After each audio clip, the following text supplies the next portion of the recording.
Have you ever walked into a room full of your own family and still felt like a stranger? Like no matter what you've done, no matter how far you've come, you're still that quiet kid in the background who gets talked over, nodded at, or just straight up forgotten? Yeah, that's me. I'm Gina Leonard, 35, single, living in San Diego. Most mornings I'm up by 6. I make my coffee strong enough to punch back, sit out on the balcony, and go through emails while the city's still stretching its arms. I run a logistics tech company. Not the flashy kind that ends up on morning talk shows or tech blogs, but the kind that keeps things moving behind the scenes.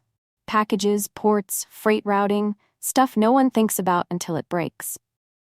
But growing up, that version of me didn't matter. My parents didn't care what I was building.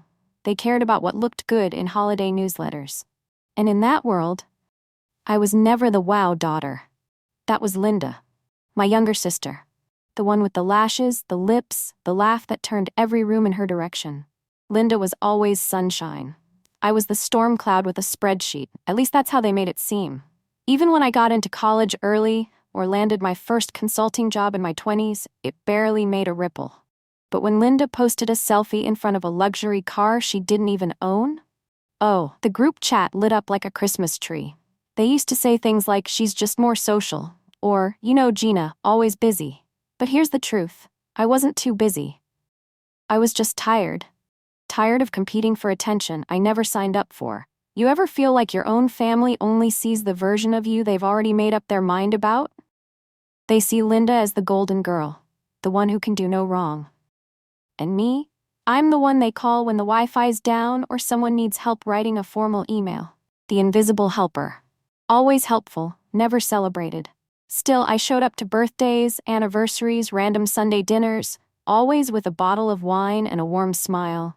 And every single time, they managed to make me feel like a footnote. But what hit hardest? It wasn't the cold shoulders or the passive-aggressive jabs. It was how used to it I became.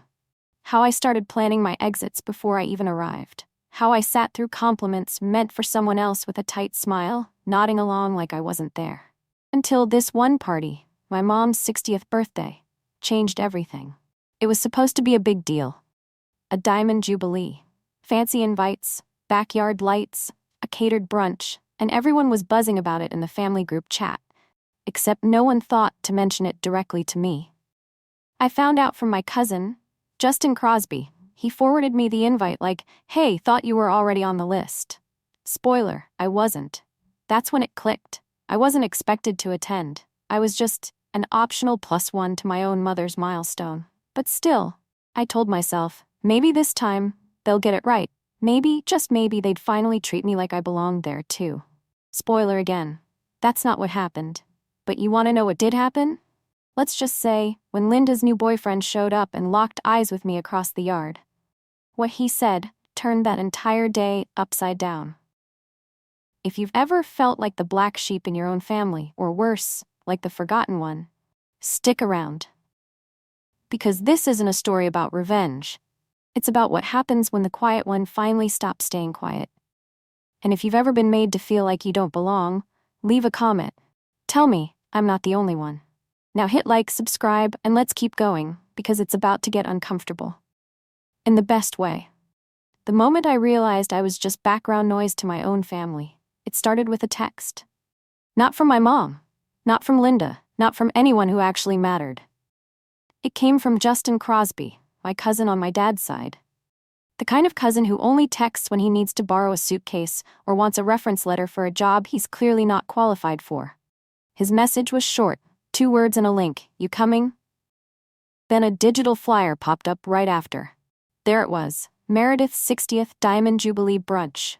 Gold cursive on a cream background, with this filtered picture of my mom from 2 Easters ago. Her hair done up, pearls around her neck, smiling like she just won an award. The invite had a full event plan. Catered brunch, garden seating, champagne toast at noon, speeches, dress code, upscale spring casual. I blinked.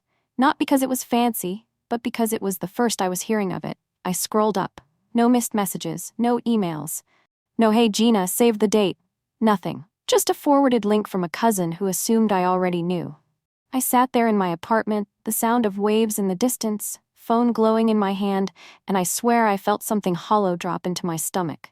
This was my mom's birthday, a milestone, a huge moment. And nobody thought to tell me. I wanted to believe it was a mistake. Maybe the invite got stuck in a spam folder. Maybe they were planning to surprise me later, but I knew better. This wasn't new. It was just louder this time. I texted my mom first. Hey, just saw the invite for the birthday party. Can I bring anything? No reply. 5 hours passed. Then came a short message from Linda, around 10:30 p.m. Hey, you saw the invite, right? No need to bring anything, just show up. Dress nice. That was it. No warmth, no can't wait to see you, no so glad you're coming. Just dress nice, like I was the plus one to my own mother's celebration. I sat with that for a long time. Longer than I should have. The next morning, I made my coffee like always and tried to let it go. But my mind kept circling one question. How do you forget to invite your own daughter to your 60th birthday? I got my answer later that week. On a phone call I'll never forget. My aunt, Verna Franklin, called to check in. But let's be real. Verna doesn't check in. She checks up. The kind of woman who knows everyone's business before they do. Gina, sweetheart, she said, dragging out the vowels like she was buttering toast. Just wanted to be sure you were still coming.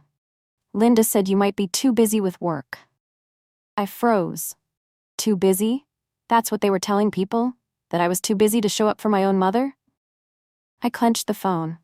Of course I'm coming, I said. She's my mom. Verna gave one of those uncomfortable little laughs. Oh, you know how your sister gets. She just didn't want things to get awkward. With your company and all. There it was again. Awkward. Like my success made people uncomfortable. Like me showing up and existing somehow messed with their image. I wanted to scream, but instead, I smiled through the call like I always did. Told Verna I'd be there. Hung up. Stared at the wall for a good 10 minutes. This wasn't just forgetfulness. This was intentional. A quiet little campaign to keep me in the background, where I couldn't mess with their curated storyline. You know, the one where Linda is the crown jewel, and I'm just the shadow she stepped out of. But I wasn't angry. Not yet. Just tired. I texted my assistant that I'd be out Friday through Sunday, blocked off my calendar. And that night, I went online and ordered a new dress. Sleek, black, minimalist. Not loud, not flashy, just sharp enough to cut through a crowd without saying a word. I didn't plan to cause drama. I didn't even plan to speak. I just wanted to show up, smile, and remind them I existed. But deep down, something was shifting. You ever feel that moment when a crack forms? That tiny break in how you've always handled things? Like something inside you finally sits up and says, "We're not doing this anymore." Yeah. That voice was starting to wake up, and by the time I arrived at the party, standing just outside that big white tent with all the matching gold balloons, I had no idea that the moment I stepped in, everything they thought they knew about me would start to unravel. Slowly, painfully, and without a single word raised. I didn't come to make a scene. I just wanted to be seen. It was a little before 10 a.m. when I pulled up to the house. The driveway was full. SUVs, hybrids, a luxury sedan or two, all lined up like showroom models in the sun. I parked a few blocks down and walked the rest of the way in heels that I immediately regretted, but refused to take off. The closer I got, the more the sound of clinking glasses and fake laughter spilled out into the street. Linda had clearly gone all out. Gold balloons floated at the gate, spelling 60 and stunning. A banner stretched across the porch with a photo collage of my mom through the years. Graduations, vacations, baby pictures of Linda. Not a single one of me. Not one. I didn't flinch, not even a blink. I'd learned how to let that sting quietly. The door swung open before I could knock. It was Pauline Merrill, my mom's longtime friend, the kind who always smelled like hairspray and passive judgment. She gave me a tight smile. "Oh, you made it?" "We weren't sure," she said, stepping aside like I was the neighbor, not the daughter. "I said I'd be here," I replied, my voice calm but clipped. She led me inside, where the kitchen smelled like rosemary chicken and expensive catering. The house was full, everyone dressed in pastel dresses and linen suits, holding champagne flutes like accessories. I spotted Roy Ochoa, my mom's old coworker, chatting it up with Omar Bray, one of those uncles who always called me kid no matter how grown I got. But no one came to greet me. No one lit up. They just glanced. A quick once-over, then looked away.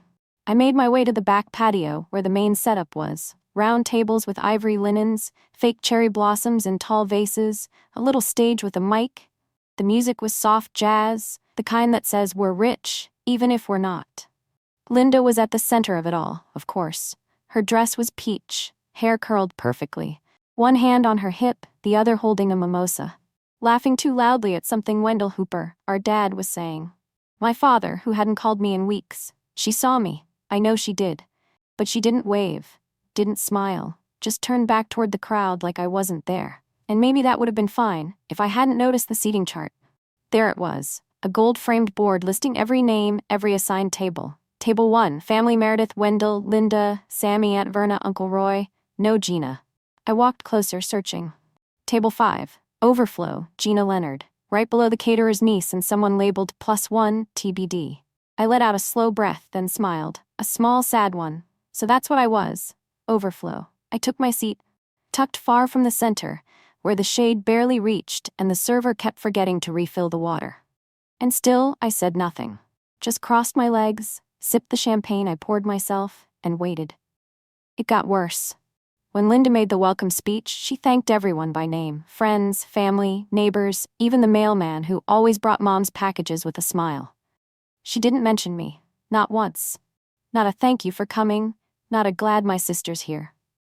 Nothing. When she stepped down from the mic, she walked right past my table. No eye contact, just the click of her heels fading into the crowd. And then came the whispers. Isn't she the older one? She's the one who does finance or coding. No, logistics or something. I think she's like middle management. I thought she moved away. She's always been a little reserved, right? Each word hit like static in my ears. I didn't even look up. I just sat there and watched the sunlight hit the champagne in my glass, pretending it was enough to keep me warm. I didn't expect anyone to defend me, not my father, not Aunt Verna, not even my mother, who smiled and waved at everyone except me. You ever sit in a room full of people who know your name and act like they don't? That's what this was. But I wasn't angry. I wasn't even sad anymore, just still, because deep down, I knew the storm was coming. I just didn't have to be the one to stir it up. And sure enough, around noon, right as the second round of mimosas started making people bold and sloppy with their gossip, he walked in. Sammy Green, Linda's boyfriend. Tall, polished, designer sunglasses hanging from his shirt. The kind of man who looks like he owns a yacht, even if he doesn't. He kissed Linda on the cheek, said hello to a few people, then started scanning the yard. His eyes landed on me, and he froze, like he recognized something he hadn't expected to see. He started walking toward me, slow at first, then with purpose. I raised an eyebrow but didn't move, and as he got closer, he smiled, then stopped right in front of my table. And said, "Wait, you're Gina Leonard, right?" I nodded. He extended a hand. "I'm Sammy. I work with, well, we try to work with your company." I tilted my head. "Stratus ship?" He nodded. "Exactly. My team's been trying to finalize a deal with your operations department. I had no idea you were the founder." People around us started to quiet down. I felt the tension in the air shift. Then came the words that cut through the entire party like a lightning bolt. "Hey, boss." The silence after that was almost musical. I didn't say a word, just smiled softly, shook his hand, and looked over his shoulder, right at Linda. She was standing there, mimosa midair, eyes wide, frozen like a statue in a peach dress. And just like that, the room that tried to forget me couldn't stop seeing me. They spent years ignoring me. Now all they could do was stare. I didn't stand up. I didn't have to. Sammy's words had already cracked the air wide open. "Hey, boss." It was loud enough to turn heads, just quiet enough to make people lean in. Aunt Verna's hand froze mid-bite. Pauline Merrill tilted her head like she misheard. Omar Bray, always the loudest guy at any gathering, suddenly had nothing to say. I looked up at Sammy, still calm, still seated, still sipping my now warm champagne. "You work for us?" I asked, just loud enough. He nodded quickly, his smile shifting into something more careful. "Well, indirectly. I'm head of regional development for Corbridge Solutions. We're trying to integrate with Strata Ship's last mile division. Honestly, your platform is genius. I've been reading your investor notes for months." Investor notes. Not newsletters. Not gossip blogs. Not Instagram stories. He knew who I was. I saw the flicker in his eyes then. The moment it clicked, he'd been dating Linda for 4 months, bragging about her influencer brand, her business ideas, and her family connections. And now, standing right in front of me, he realized he'd been walking past the most powerful person in the room this entire time. "You didn't mention you were Gina Leonard," he said, more to himself than to me. I smiled politely. "No one asked." And then I stood up, not fast, not with drama, just stood. Straightened my dress, looked around, made eye contact with the people who'd spent the last few hours treating me like furniture. Their faces said everything: confused, embarrassed, curious, afraid. Linda was still rooted by the mimosa table, her hand wrapped so tight around the glass I thought it might snap. My dad was behind her, red-faced, clearly trying to piece together what just happened. My mom looked stunned, like her brain was buffering. I glanced at the dessert table. A gold plaque read, "Celebrating Meredith, matriarch, queen, heart of the family." Right underneath, someone had added in glitter pen, "and the mother of our favorite daughter." Not daughters. Just daughter. I turned back to Sammy. "I hope your transition team's enjoying our software. We've got some major updates rolling out next quarter. Feel free to reach out directly if there's any trouble." He looked like he didn't know whether to nod or apologize. Before he could speak again, Linda appeared beside him, fast and panicked. "Hey babe," she said, wrapping her arm through his. "I was just looking for you. Come meet my mom's friends." He didn't move, just stood there, awkward, clearly unsure what to do next. She looked at me, then at him, then back at me again. Her smile was tight. "I didn't know you two knew each other." Sammy cleared his throat. "We don't, technically. But my company's been trying to get in front of hers for weeks. And well, she's kind of a big deal." I watched Linda's expression change in real time. The twitch in her jaw, the way her eyes narrowed, the way she pulled Sammy a half step closer, like trying to reclaim some kind of control. She looked at me and gave the fakest laugh I've ever heard. "Right, Gina's? Very humble." I raised my glass slightly. "I try." And then I walked away. I didn't need to say more. The damage was already done. Not because I wanted to hurt her, but because the truth had slipped out on its own. Unforced, unapologetic, undeniable. I found my old seat at table 5 again, the one they'd labeled overflow. And this time, I sat down like I owned the place. Because in a way, I did. The rest of the party shifted after that. Conversations got quieter. Heads turned every time I moved. Wendell, my father, avoided eye contact entirely. Meredith, my mom, started offering small smiles my way, those quick, guilty ones people give when they know they've messed up but don't want to talk about it. A few of the overlooked cousins, Justin for one, came by to suddenly ask what I really did for work. "Oh," I said, keeping it light. "Just run a little company that handles over 60% of California's urban logistics." Their mouths dropped. I didn't even blink. At one point, Linda tried to pull Sammy aside.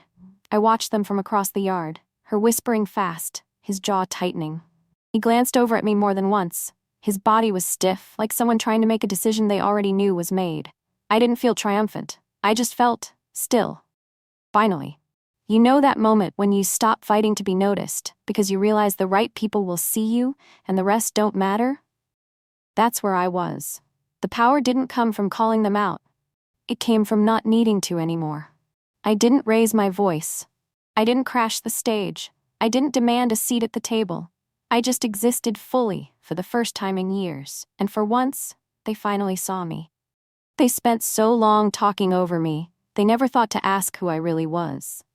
The brunch dragged on, but the mood had shifted. It was like watching a stage play fall apart in slow motion. People were still talking, but not with the same loud, giddy energy they had an hour ago. It was quieter now, the kind of quiet that follows confusion, embarrassment, exposure. The playlist kept looping the same smooth jazz tracks. Dishes clinked, forks scraped plates, and every so often I'd feel a set of eyes on me, then look up to catch someone pretending they weren't just staring. The wind had picked up slightly, lifting the corner of the tablecloth in front of me. I placed my phone on it to keep it from flying up. A subtle move, but apparently enough to catch Pauline Merrill's attention. She leaned across from table 3 and smiled, tight and awkward.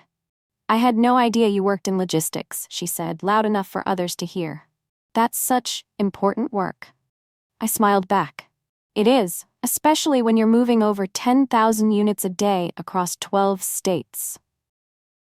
Her eyes widened a little, and she sat back, murmuring something to Uncle Roy beside her. He raised his brows and gave me a slow nod, like he'd suddenly remembered I existed. Aunt Verna Franklin wasn't as subtle. She walked right over with a glass of wine and planted herself at the empty chair next to mine. "You kept that quiet," she said with a chuckle that didn't quite reach her eyes. "Why didn't you ever tell us how well you were doing?" I looked at her steady. "You never asked." She blinked. I continued calmly, "no one ever asked what I actually do. They just assumed I was too busy, too distant, too dull." She opened her mouth to say something, then closed it. Behind her, I saw Linda watching, eyes locked, lips pressed into a line. She still hadn't said a word to me since the "hey boss" moment. She looked like someone trying to swallow a stone. And Sammy? He wasn't even standing next to her anymore. He'd moved to the far side of the yard, chatting with a couple of his own colleagues who'd dropped by for networking. I could see his hands gesturing toward me now and then, explaining something, clarifying. Probably telling them, "Yeah, that's her. That's the one running Stratus' ship." And there Linda stood, surrounded by the guests she once controlled, now completely outside the center of gravity. She didn't like it. Not one bit. Wendell, my father, finally walked over around dessert. He looked stiff in his blazer, like the collar was choking him. He cleared his throat. "Your mother didn't know," he said without hello, "about all of this." I tilted my head. "Did you?" He didn't answer. Just looked away toward the buffet table, where the cake now sat untouched. "I don't understand why you wouldn't. We could have celebrated you too." "You didn't even include me in the family table," I said softly. He didn't respond to that. Instead, he said, "You should have made time to catch up." I set my fork down. "Dad, I've been making time for years. I showed up to every birthday, every graduation, every holiday. You never once asked about my work. You just assumed Linda had the spotlight and I was fine standing in the dark." He shifted on his feet. "That's not fair." "No," I said. "What's not fair is being treated like an outsider by people who claim to be your home." For the first time all day, he looked directly at me. And then walked away. Just like that. No apology, no acknowledgement, just walked off like someone who didn't know how to face the version of me he hadn't prepared for. Across the yard, I caught Justin Crosby, my cousin, watching. He gave me a quick thumbs up and mouthed something like, "Damn." It was the most honest response anyone had offered me all day. By now, guests were starting to leave. The crowd was thinning, and the once picture-perfect party had turned into a scattered mess of folding chairs, empty plates, and whispers. I grabbed my purse and stood up, planning to make a quiet exit. But then, just as I stepped toward the side gate, I heard my mom's voice. "Gina, wait." I turned. She was standing near the steps in her diamond-patterned dress, arms crossed, pearls still perfectly in place. But her expression, it wasn't smug anymore. It was tight, unsure. "I didn't know," she said, quietly. "About the company, about everything." I nodded. "That's the problem." She blinked. "I don't understand." I stepped forward. "You threw a whole party, Mom. Balloons, banners, speeches. For yourself, and somehow you made me feel like I didn't even belong here." "I didn't mean to," she said. "I know," I replied. "You never mean to. That's what makes it worse." She took a breath. "Well, now we know. So, let's move forward." I smiled, not bitter, just tired. I didn't come here to prove anything. I just wanted to be part of the family. But I think I'm done trying to earn space at a table that always had room, just never a seat for me. She stepped down one step. "You're still my daughter." "Then maybe act like it," I said, "because if someone like Sammy Green can recognize who I am, what's stopping you?" And with that, I turned and walked away. No hug, no goodbyes. Just me, heading toward the car I'd parked 3 blocks away, in heels that didn't hurt anymore. Not because they were comfortable, but because I'd stopped noticing the pain. They finally saw me, and the first thing they did was ask for something. 2 days passed. Not a word, not a text, not a missed call, nothing. Which, honestly, was a relief. After the party, I needed the silence. I spent Sunday curled up in my living room, jazz playing low, sipping mint tea while I caught up on Q2 revenue projections. Normal things, comfortable things, things that didn't ask me to shrink. But Monday morning, that's when everything changed again. I was at my desk, Just after 9 a.m., reviewing our new AI-driven delivery route testing results. The office was calm, glass walls glowing with morning sun. Then my receptionist buzzed in over the intercom. "Gina, there's a woman here to see you. Says her name is Meredith Leonard." "Your mother?" My heart paused mid-beat. I wasn't surprised, not really, just tired. "Send her up," I said. 30 seconds later, the elevator opened. There she was, my mother, dressed in soft beige slacks, a scarf draped around her neck, holding a tote bag like she was visiting a friend's boutique, not the daughter she'd ignored in her own backyard. I stood up. "Mom?" "Hi, honey," she said with a smile that tried too hard. We sat in the small meeting lounge near my office. I offered her tea. She declined. There was a silence between us that felt heavy, not hostile, just weighted with everything that hadn't been said for years. "I'm sorry to just show up like this," she started. "I know the party got away from me." I nodded slowly. Let her talk. "I didn't realize," she continued. "You've built something incredible, Gina. Truly. I spoke to Sammy. He couldn't stop praising you." I didn't react. She shifted in her seat. "And I know your father didn't exactly handle things well either. But we've been talking and, well, we've come to a decision." She reached into her tote bag and pulled out a slim, cream-colored folder. "This is a proposal," she said, laying it gently on the coffee table. "We've been thinking about retirement, selling the house, downsizing, but with inflation and everything, we're not quite where we hoped we'd be." I opened the folder. Inside was a printed document titled Family Financial Support Plan. It included monthly expenses, mortgage costs, and a line that read, "Suggested contribution from Gina Leonard, $2,000 a month." I blinked, looked at her. She smiled like it was a scholarship offer. "I know it's a lot," she said, "but you're in such a good position now, and we thought, maybe you'd want to help us plan a little better for the future, for your father's medical needs, some travel, and maybe even leave something for Linda too." I let out a soft breath through my nose. Not quite a laugh, not quite a sigh, just disbelief wrapped in calm. "Mom," I said, "you want me to pay you $2,000 a month?" "Well, it would help, and in return, we'd include you in the deed arrangement. You know the house, if anything happened to us." "The same house I wasn't even invited into properly last weekend?" She flinched.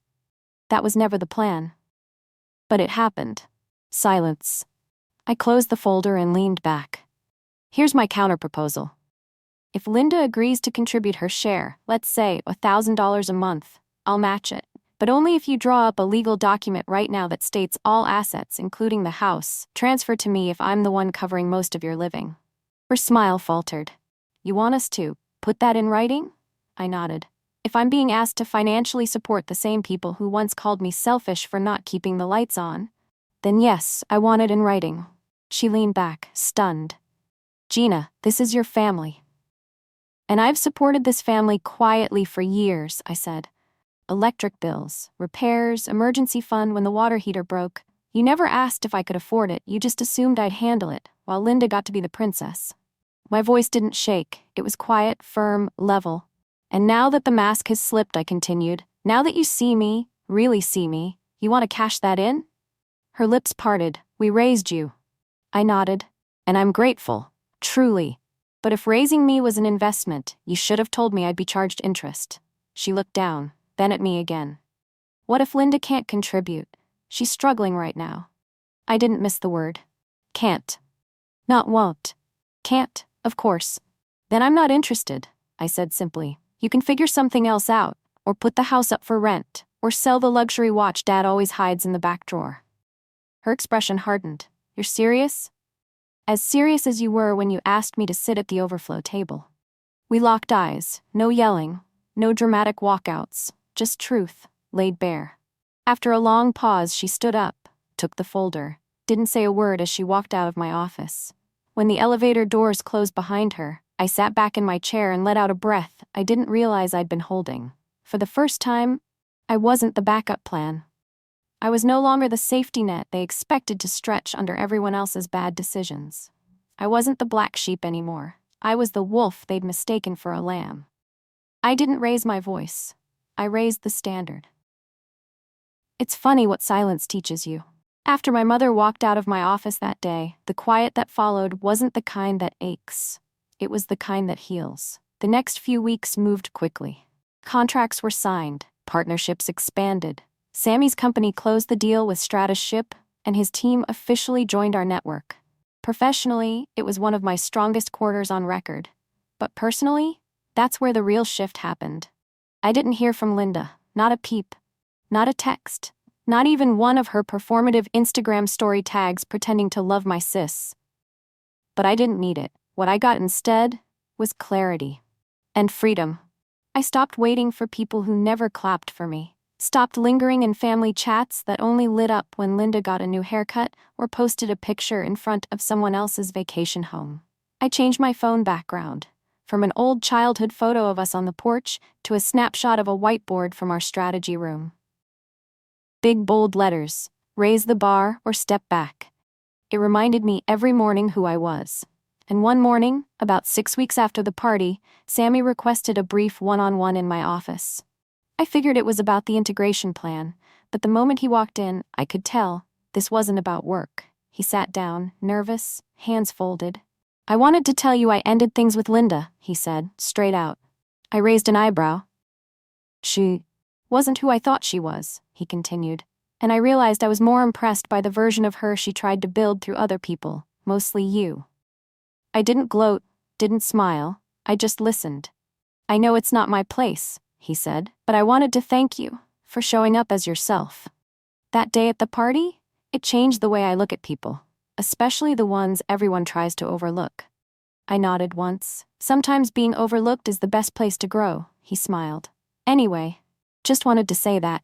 After he left, I sat for a long moment, just staring out my window. The skyline was glowing gold in the distance, and I thought about how far I'd come, from folding chairs and forgotten name tags, to boardrooms where my name carried weight, from being someone they whispered about to someone they couldn't stop talking to.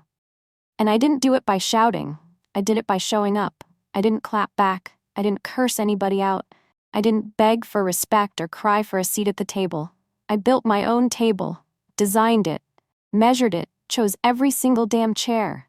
And when they finally noticed, I didn't ask if they wanted a seat, I just let them sit in their silence. You know, we're always told to be quiet, to be kind, to be forgiving, to be the bigger person. Especially with family. But what they don't tell you, being the bigger person doesn't mean carrying everyone else's weight while they walk all over your boundaries. Sometimes, being the bigger person means saying, enough. So let me ask you, have you ever been treated like the backup plan in your own family? Have you ever swallowed your success just to make someone else comfortable? Have you ever sat in silence so long that your silence became the only thing they heard? If you have, drop a comment, because this story isn't just mine, it's ours. And the moment you stop chasing their validation, that's the moment you start living. Like, share, subscribe. Because someone out there needs to hear this today. You don't have to prove your worth. You are the proof.